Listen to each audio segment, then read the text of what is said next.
rencana karir jangka panjang tuh apa aja yang perlu dipersiapkan gitu. Menurut Bapak gimana?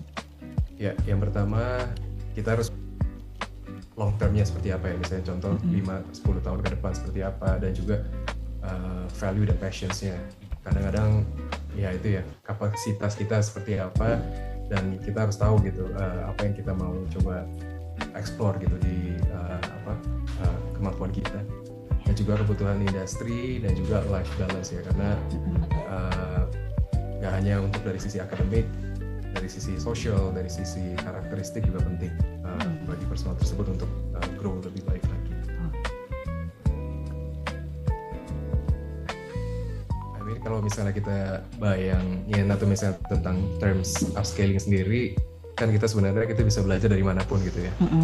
Mulai dari YouTube, Coursera, Udemy dan lain-lainnya, itu sebenarnya part of upscaling, dan itu penting gitu. Tapi again, bagaimana meskipun udah S2 gitu ya, tetap meng-upscale diri saya dengan materi-materi yang ada, yang mungkin trending, dan juga pun yang harus saya pelajari lebih lagi gitu dalam segmen tersebut. Tentu.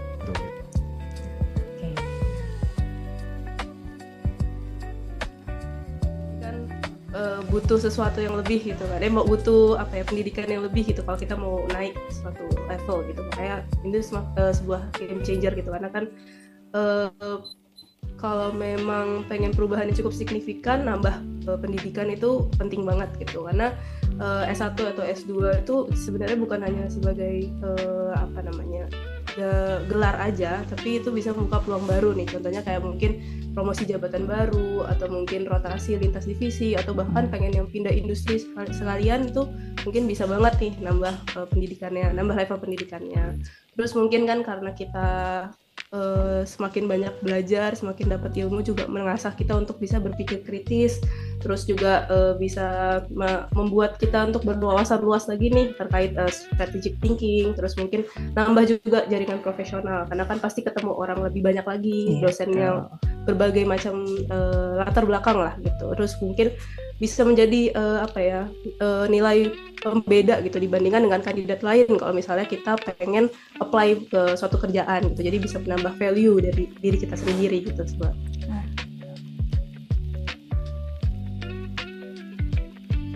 Kalau kelebihannya itu sebenarnya banyak ya. Cuman salah satunya adalah bisa langsung mengaplikasikan nih. Misalnya kita udah kuliah, dapat teorinya apa, terus metode-metodenya apa.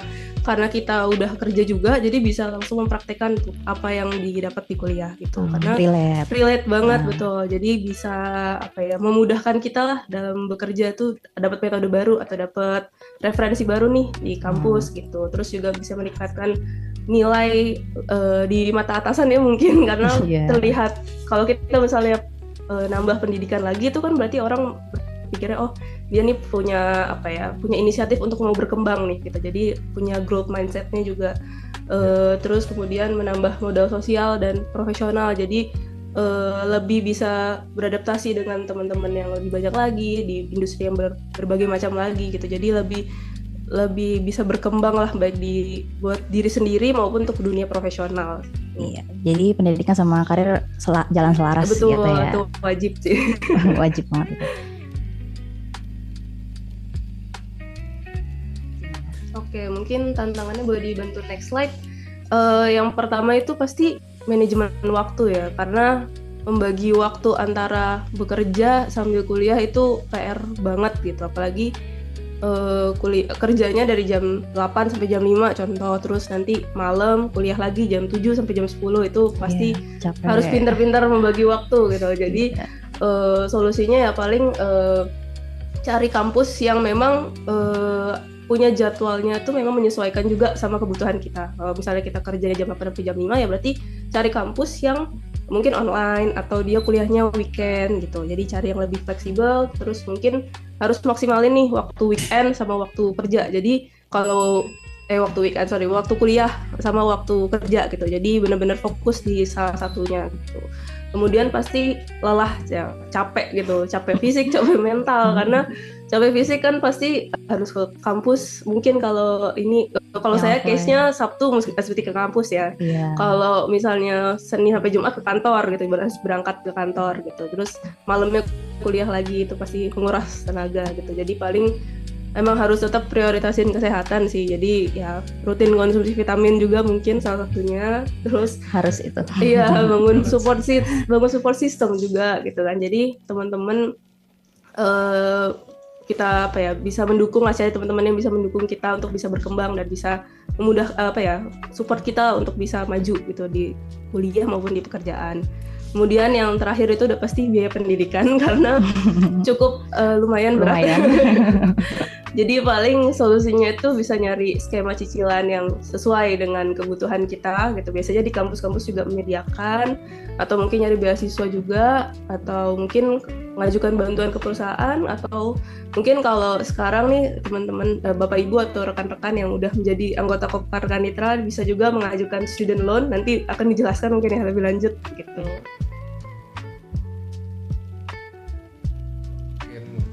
Kapasitas, terus habis itu minat dan bakat ya, karena banyak sih yang kita bisa explore di elemen-elemen of education systemnya. Misalnya contoh tadi yang mungkin dijelaskan metode pembelajarannya sendiri, apakah onsite, apa bisa dedicate gitu ya, waktunya sampai ke kampus, atau ada pun yang hybrid lately, dan kita di BINUS Online juga full online gitu ya, kalau misalnya yang benar-benar struggling untuk hadir di kelas. Dan juga mungkin kurikulumnya ya, karena make sure bahwa institusi tersebut mempunyai kurikulum yang terupdate, karena again ya, kita lihat dari sisi trending dunia dan juga how fast the world change gitu ya, every day.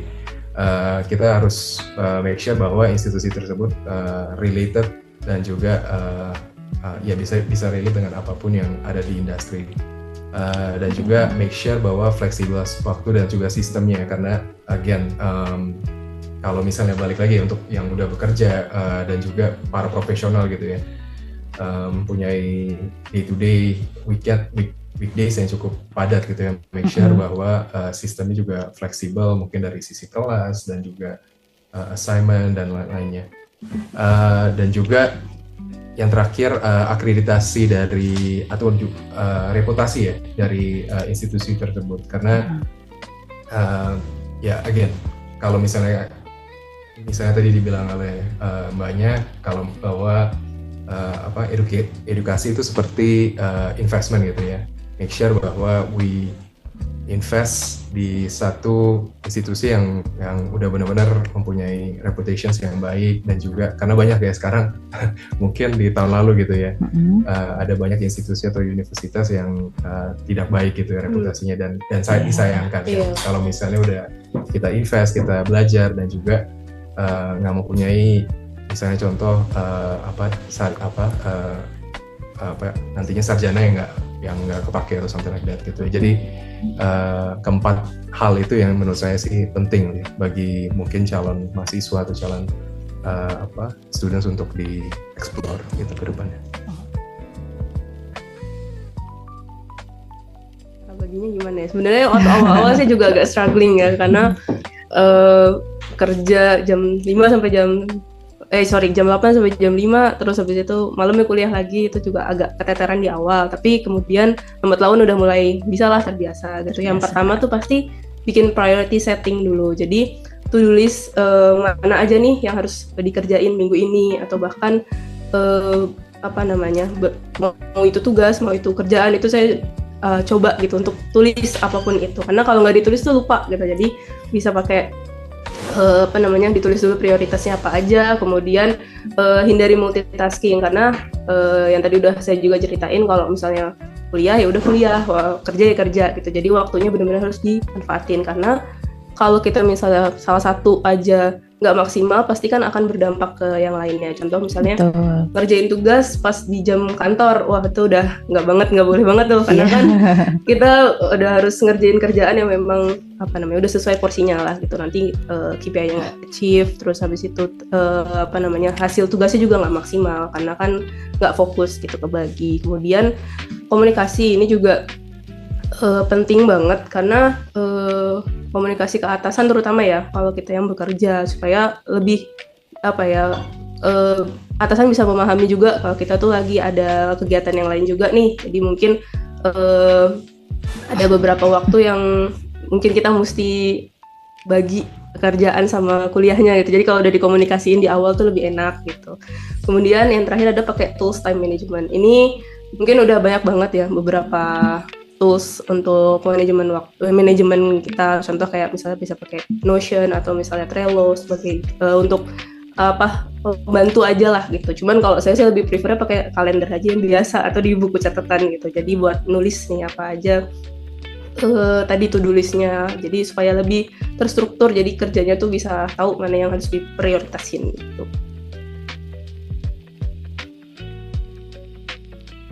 Ya, ada beberapa elemen yang perlu diperhatikan sih, karena yang pertama jam kerja yang fleksibel ya, karena ya balik lagi ya, kalau misalnya udah full time kerja ya pasti udah ada beberapa yang rules and regulations yang harus di follow ya, dan make sure bahwa supportnya tuh diberikan ke jam fleksibilitas gitu ya untuk belajar dan mengerjakan tugas-tugas. Dan juga kedua izin belajar dan cuti akademik ya, karena mungkin kita nggak tahu ya kedepannya calon siswa tersebut mempunyai week yang cukup intens gitu ya, seperti kayak misalnya pada saat akhir semester atau misalnya pada pertengahan semester, di mana tugas itu sangat banyak.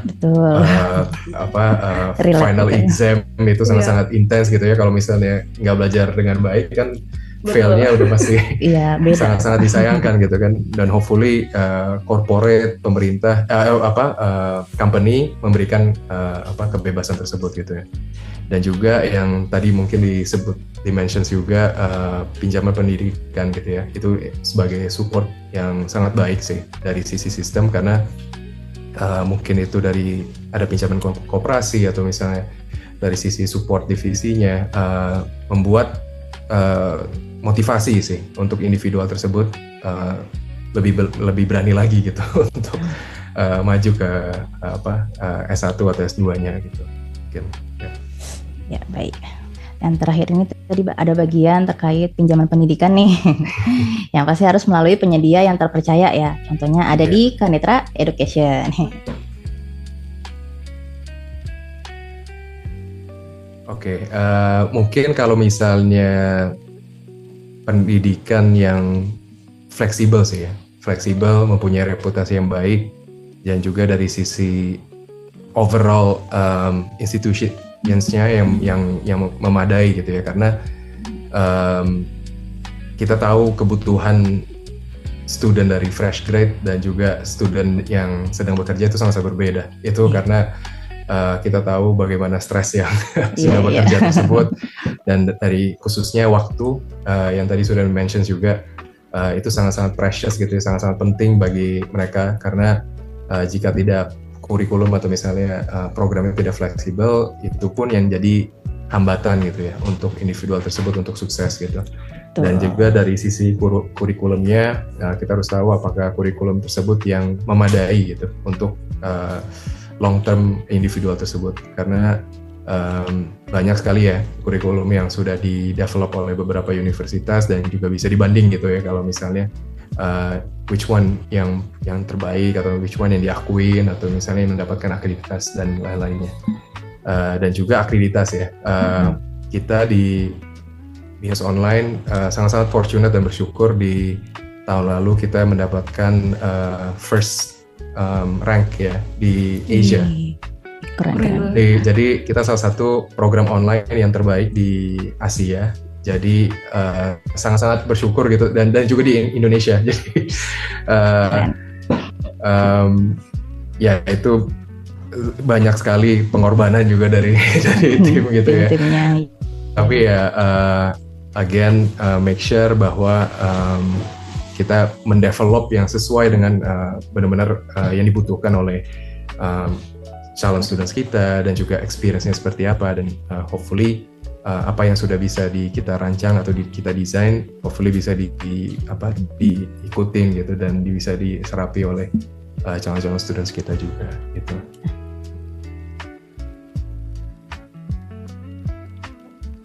Ya, banyak sekali sih faktornya yang perbedaannya ya. Pertama udah pasti fleksibilitas ya, karena kita nggak required students untuk datang ke kampus, tapi again hanya buka laptop, buka ya kalau misalnya handphone atau tablet gitu pun untuk dari sisi assignments, untuk dari sisi virtual class-nya. Terus habis itu kita juga ada beberapa assignment seperti group works, terus habis itu forum per minggunya. Jadi kalau misalnya di kelas itu kan kita harus aktif gitu ya untuk attendance dan lain-lainnya. Tapi kalau misalnya di program online kita hanya make sure bahwa mereka mereply forum tersebut gitu, dengan ada caranya dengan mengetik atau misalnya menjawab pertanyaan dari dosennya, atau bisa pun memberikan video discussions juga.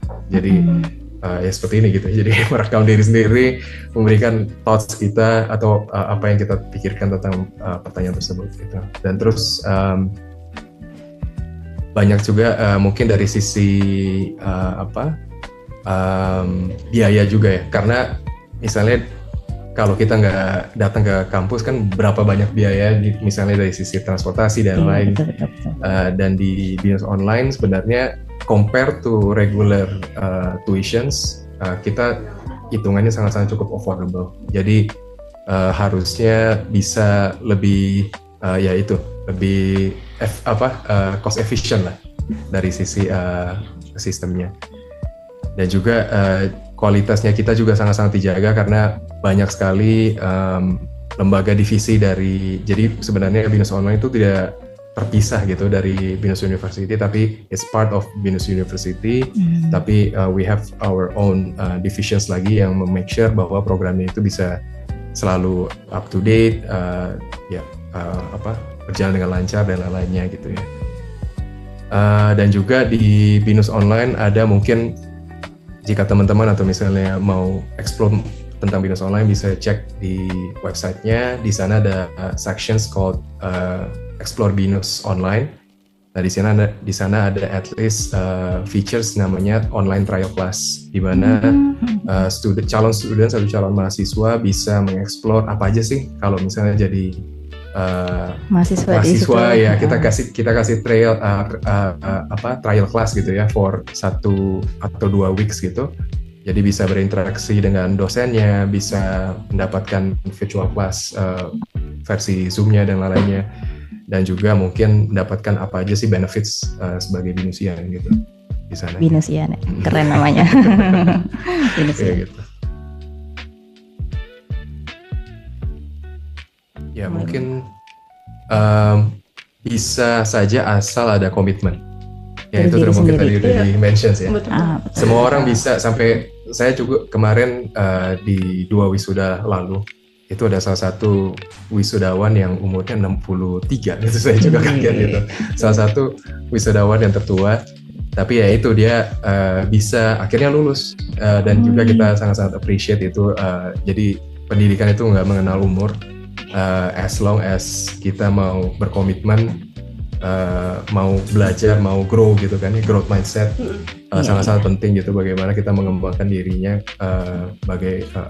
untuk menjadi the best of us gitu ya dari pendidikan tersebut gitu.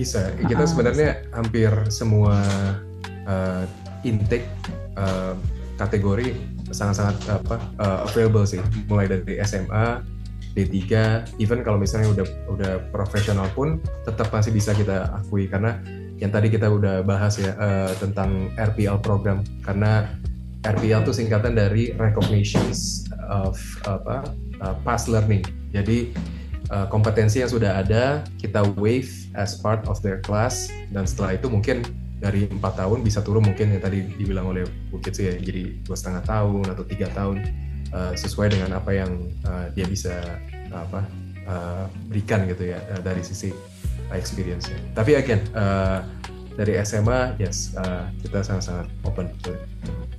Ya, berarti dilihat kondisinya dulu ya Pak ya, yang pasti.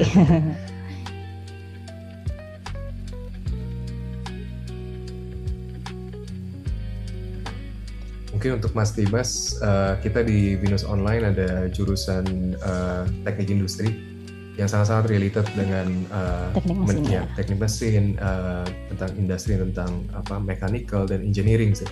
Jadi hopefully bisa dieksplor di website kita juga dari sisi jurusan teknik industri tersebut, karena banyak sih dan biasanya jurusan teknik industri juga biasanya lebih ke arah yang yang sudah bekerja, karena industri tersebut sangat-sangat demanding dan kita lihat growth-nya dari sisi intake-nya pun sangat-sangat banyak juga, dan hopefully bisa dieksplor sih ke arah teknik industri tersebut. Apalagi udah berpengalaman juga nih pastinya bapaknya ya. Iya. Bisa di-apply ke program RPL berarti. Iya, betul.